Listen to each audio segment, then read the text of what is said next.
دي الفرق. عشان كده زي ما بنقول الاول، لا الاول خبط في اي حاجه، ماشي امورك بس ماشي امورك اي حاجه تمام، بعد كده خلاص الدنيا هتظبط معاك.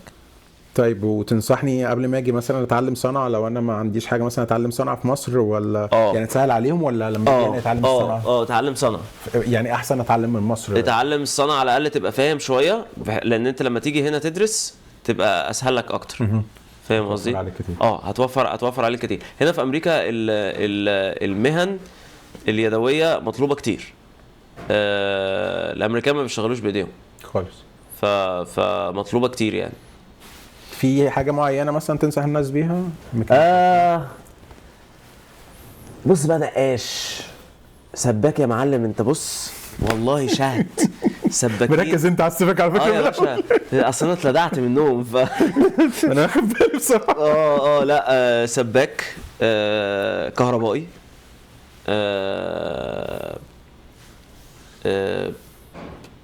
حاجات البناء، حاجات دي كويسه قوي لازم. كمل بس نخش السؤال بقى. طيب اوكي. طيب شايف الواحد يحوش فلوس ولا يصرف على تعليمه؟ يعني اركز ان انا اشتغل واحوش بقى واخلي معايا مع $100,000 وكده، ولا في البدايه ابتدي اركز ان انا اي فلوس تجي لي اصرفها على تعليمي، وبعد كده بقى اعرف اجمع الفلوس دي بشكل افضل كتير واريح؟ بص، هو نظام التعليم هنا طبعا حلو جدا، واللي انت معاك شهاده حلوه جدا، بس هي شخصين. في شخص هو كاره التعليم، يعني هو جه بلده، وانا شخصيا جيت رحت مصر اتخنقت من مدارس حقوق، الكتب كانت كده، فخلاص انا رغم ان التعليم هنا اسهل بس اتعقدت. اني انا مقلق بموضوع التعليم، بس انا طبعا هنا سهل جدا، يعني سهل جدا، والناس بتقول لي سهل جدا، بس انا اتعقدت في مصر. عندي لسه في دماغي هو الكتب والكلام ده كله، فانا خدت لا مجال اللي انا اشتغل واعمل حاجه استفيد خبره احسن. تمام. وفي ناس اللي هو لا انا عايز اجي واعدل واعمل شهادتي، لو الناس اللي عايزه تذاكر، او ناس مثلا خريجه طب او كذا او كذا وليهم مستقبل هنا اكتر. فاهم قصدي؟ فلا دول يمشوا في موضوع. فالافضل ان انا يعني اركز ان انا اصل في ناس تقول لك لا انا هروح ادفع مثلا $100,000، وطبعا انت ما تدفعهاش، انت بتقسطها، بس هروح ادفع $100,000 مثلا في الدراسه. لا خساره، مبلغ لا مش خساره.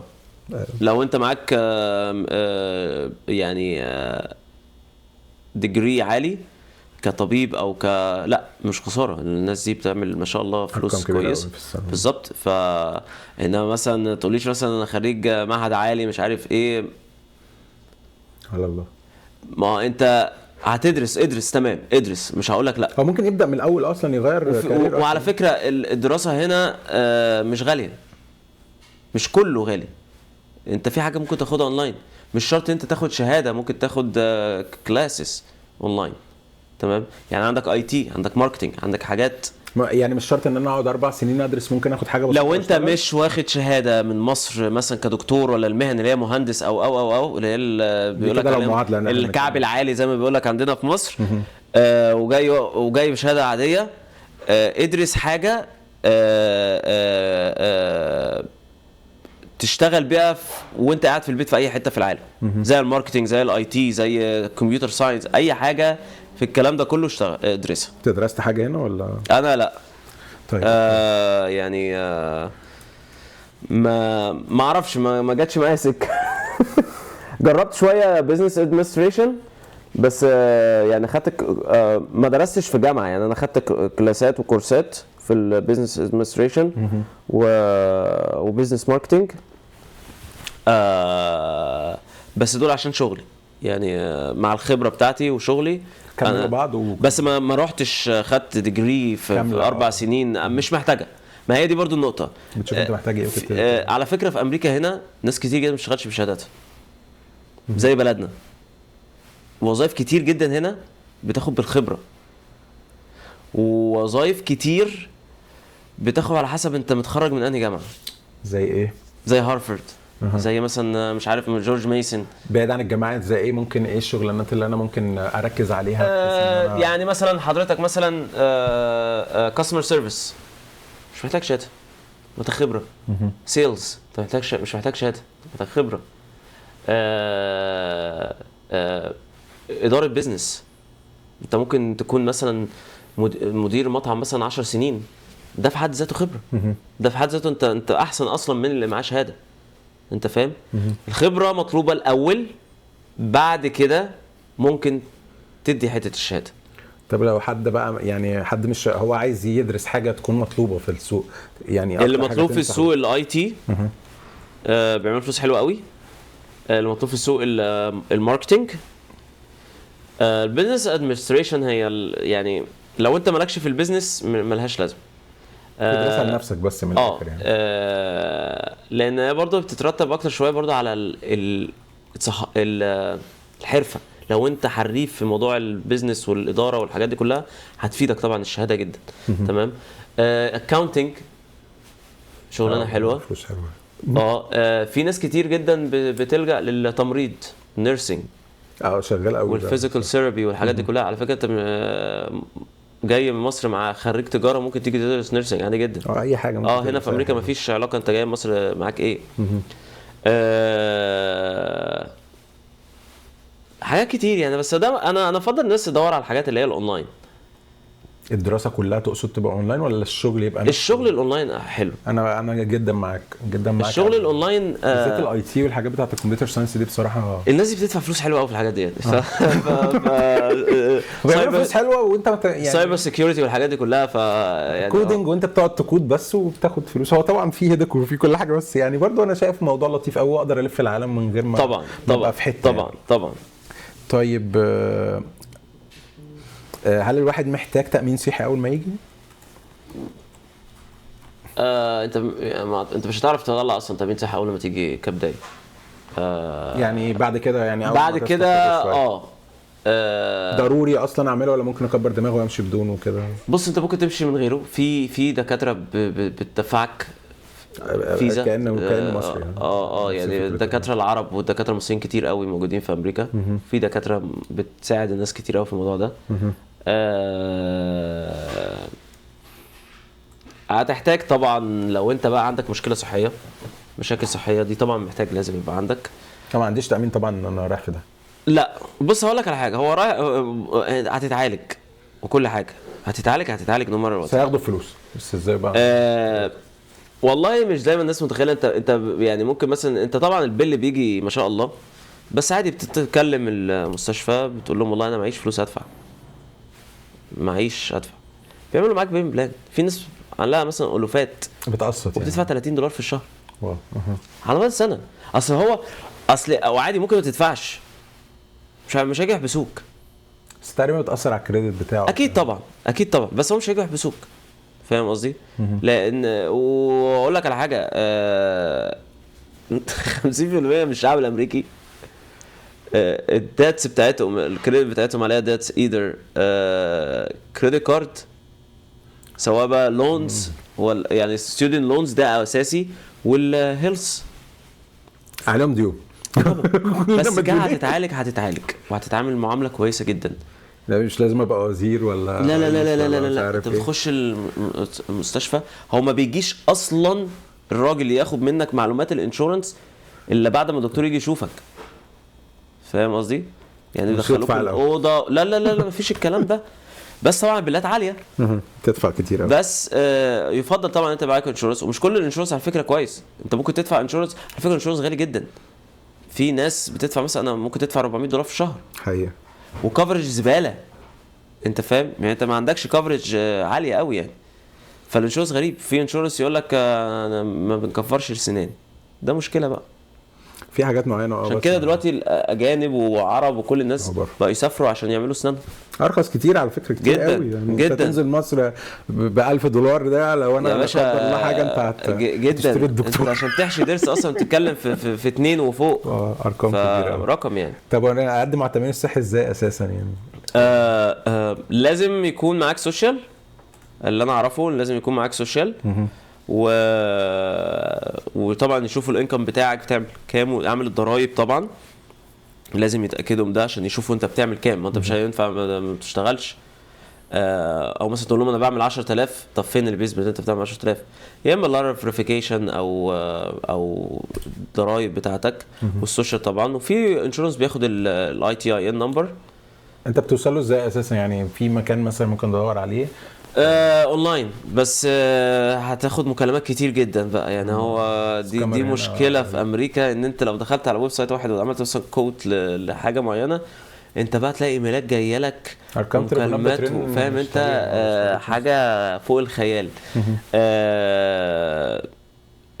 وفي ناس ممكن تعمل الانشورنس من غير ورق، يعني من غير انشورنس، من غير يكون معاك سوشيال ومعاك ورقه، بس طبعا التكلفه عاليه، وبس نسبه القبول فيها ضعيفه.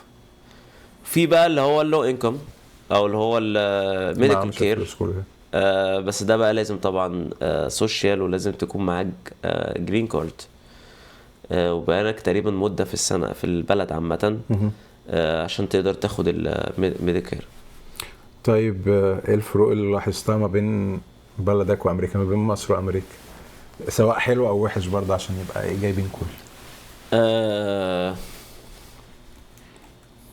الفروق بصراحة اللي انا اكتشفته ان امريكا بلد عادية جدا زي اي بلد تاني. الناس هتختلف عن الموضوع ده؟ لا خالص. في رشوة هنا، في رشوة، في قلة ادب وبهدلة، في قلة ادب وبهدلة. هي بس الفرق اللي فيها ان فرص الشغل كويسة، الحياة انضف شوية، وبتشتغل بتلاقي، صح يعني مفيش حاجه ببلاش، يعني بتشتغل بتاخد مقابل. تمام. بس كبلد زباله في الشارع عادي، شوارع متكسره جدا قوي، انت فاهم قصدي؟ قوي. مجاري بتضرب في الشارع عادي جدا. بس هم بيجوا بصراحه للامانه، بيجوا بس بصراحة. انت الناس في مصر واخده فكره ان امريكا او في الدول العربيه بيشوفوا التايم سكوير من فوق، محدش بينزل، ما بيشوفوش تحت. حقيقة. لا هي بلد عاديه. انت انسى بقى الداون تاون، انت لما تمشي في المدن، لا حاجات في مناطق تخاف تخشها حقيقة. انت فاهم؟ بيوت متكسره مش عارف ايه، حاجات زباله انت فاهم. كبلد انا شايف ان بس الفرق الفرص والحياه انضف، وبتتعب بتلاقي. بلدنا اللي بصراحه مش موجود هنا الروح والوقت. رمضان والحياه على فكره عامه ده اساسي طبعا بالنسبه لي. مفيش لا هنا هنا مفيش. بص هقولك على حاجه، الساعه في مصر بتحس بيها حقيقة. هنا الساعه بتبقى بدقيقه، مش عارف ازاي بس تمام. صح، ساعه دقيقه. صح بجد، فاهم قصدي؟ يعني مثلا انا صحيت من النوم، لما قعدت شويه على التليفون مثلا واخش مش عارف اعمل لي ايه، اليوم خلص. ايه ده الساعه 12 خلاص اليوم خلص. الوقت في مصر ليه قيمه وبركه، مش قيمة يعني بركه، والناس طيبه في مصر. احنا ما بنشوفش مش وحشه برضه، بس مش وحشه، بس بنشوف الوحش بره. في متشردين، في سلاح، في كل حاجه. نشوف الوحش للاسف، بنشوف الوحش بره. في مصر الدنيا بتتدار. عندك العزوه قوي قوي قوي قوي، يعني انت تعبت هتلاقي جارك جاي يطمن عليك، هتلاقي اخوك هنا صعب فلوس. فاهم قصدي؟ رايح مشوار وانت مش موجود، والمدام عندك عايزه، تلاقي اخواتك موجودين، مليون حد يسد. صح، تحس بالعزوه.